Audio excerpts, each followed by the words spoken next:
Hello everyone, we are Group 9 and welcome to the Square!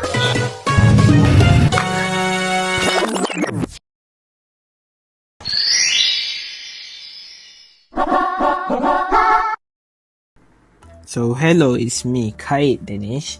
So we are in the studies. Over here we have the Dutch occupation section, which it tells about Dutch and all the stuff. Here's the thing and stuff that have left behind by the Dutch. But what catch my eyes is here, Dutch rule in Malacca. In 1641, the Dutch defeated the Portuguese in Malacca and ruled for 160 years. To strengthen their rule, the Dutch fortified Malacca fortress. They also implemented a trade monopoly system. Although their main focus was Batavia, the Dutch did not entirely neglect Malacca. To mark presence, many administrative buildings and churches were constructed. Some of them are remain here, which is the Stedidus, Christ Church, and St. Peter Church. But Dutch administration in Malacca was not easy, as they were constantly attacked by local groups, especially the Bugis. Even in Europe, during the 18th century, the France conquered the Netherlands during the Napoleonic Wars. The Dutch king handed over the territories of the Dutch East Indian Company to the British East Indian Company. Malacca came under British rule in 1795. In 1818, Dutch made a deal, which is Treaty of Venice. In 1824, both parties signed the Treaty of London. As a result, Malacca was handed over to the British.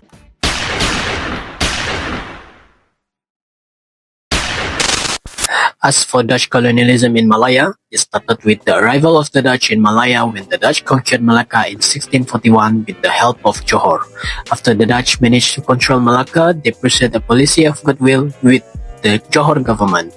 The Dutch also sought to monopolize the tin trade in Perak and Kedah through agreements with the Sultan of Perak and the Sultan of Kedah. The conquest of Malacca by the Dutch from the Portuguese, on the other hand, showed that the purpose of the Dutch was to control the spice trade in Southeast Asia and the tin ore trade in Malaya states. However, the Dutch were not interested in developing Malacca as a trade center. This is because the Dutch wanted to develop Betawi, which is their administrative and commercial center in the East Malacca.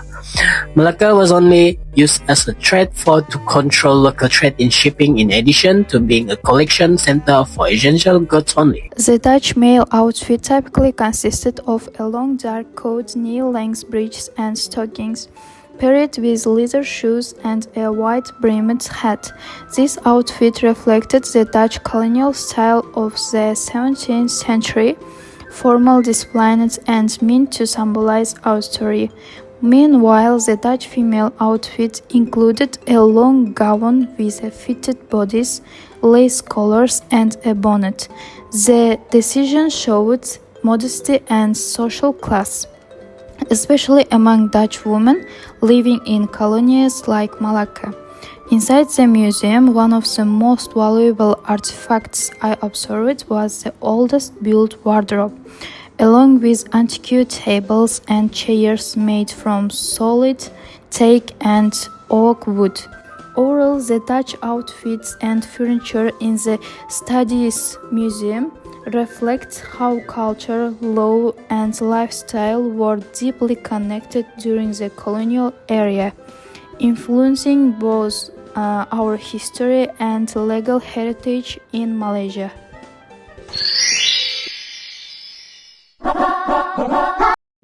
Hello everyone, my name is Isaac and today I'll be talking about the Dutch law and governance in Malacca during this time. So, in 1641, we know that Dutch East India Company or VOC captured Malacca from the Portuguese with the help from the Sultan of Johor.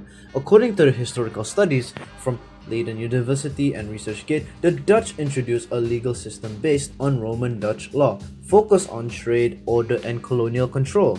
The Dutch created a dual legal structure. Europeans, especially European residents, followed the Dutch civil law, while local inhabitants such as Malays, Chinese, and Indians and Malayans continued under their customary laws except in matters of trade, taxation, or crimes involving Europeans. Oh hey, I didn't see you there. Anyways, come here for a bit. Let me briefly explain to you. 1641, the Dutch East India Company (VOC) captured Malacca from the Portuguese with the help of Sultan of Johor.